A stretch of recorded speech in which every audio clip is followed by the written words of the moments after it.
Normative ethics concerns our moral obligations. How should we determine which actions are moral and which actions are immoral? One influential approach developed by Immanuel Kant is known as deontological ethics. Deontology is the study of duty. Are there certain moral rules or imperatives that we are obligated to follow? According to Kant, the notion of a duty or an imperative can be analyzed into two categories. In the first category, we find hypothetical imperatives. An example of a hypothetical imperative would be, if you want to earn a degree, you have an imperative to attend college. In this example, you have an intention or motivation. You want to earn a degree. In order to satisfy that intention, there is a rule that you have to follow. You have to go to college. This sort of imperative is conditional. If you want something to happen, you have to follow a particular rule.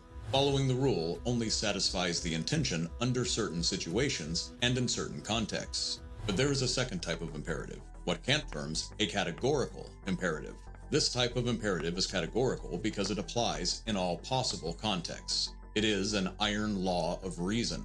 A categorical imperative isn't a means to satisfy some other intention or end. It is an end in itself.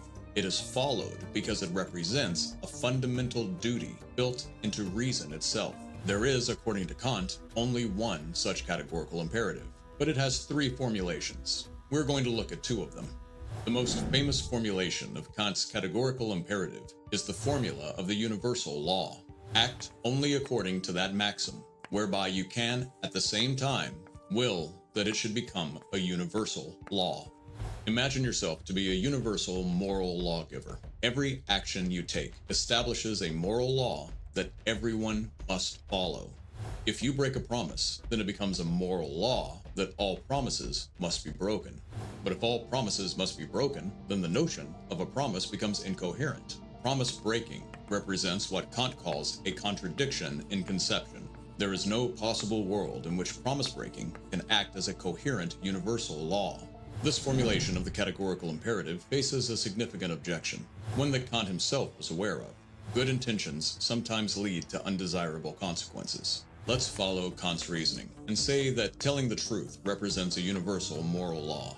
It is, after all, irrational to suppose that the world be based on a universal moral law that everyone should lie, and we should only perform those actions that we believe should be universalized. So it follows that it is always immoral for us to tell a lie. Now imagine that there is a killer at your door. Somewhere in your house, you've hidden the killer's intended victim.